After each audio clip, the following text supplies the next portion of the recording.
Hello friends, இன்றைக்கு இந்த வீடியோவில் வங்கக்கடலில் உருவாகும் புதிய புயல் காரணமாக ஒரு கனமழைக்கு வாய்ப்பு இருப்பதாக அனௌன்ஸ் பண்ணியிருக்காங்க. அதை பற்றி நம்ம டீட்டெயில்டாக பார்க்கலாம்.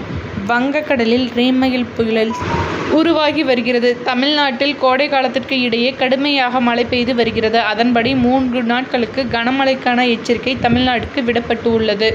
அதில் இந்த மழைக்கு இடையே திடீரென வங்கக்கடலில் காற்றழுத்த தாழ்வு பகுதி உருவாகி வருகிறது. அடுத்த வாரம் திங்கள் செவ்வாய் வாக்கில் இந்த தாழ்வு பகுதி புயலாக மாறும் வாய்ப்புகள் உள்ளன. இதற்கு ரீமைல் என்று பெயர் வைக்கப்பட்டுள்ளது. அடுத்த வாரம் இந்த தாழ்வு பகுதி புயலாக மாறி அதன் பின் டெல்டா டு தென் மாவட்டங்கள் வரை மொத்தமாக பரவலாக மழை கொடுக்கும் என எதிர்பார்க்கப்படுகிறது. வங்கக்கடலில் ரீமைல் புயல் சின்னம் உருவாகி வருவதால் சென்னைக்கு வானிலை ரீதியாக பாதிப்புகள் ஏற்பட உள்ளன. இந்த புயல் மேற்கு நோக்கி நகர்ந்து இந்த புயல் ஈரமான காற்றை எடுத்துக்கொண்டு செல்லும். இதை நிரப்ப சூடான காற்று வங்கக்கடலை நோக்கி செல்லும். இதன் காரணமாக சென்னைக்கு வெப்ப அலை மீண்டும் வரும். முக்கியமாக மீண்டும் சூடு ஏற்படும் என அறிவிக்கப்பட்டுள்ளது.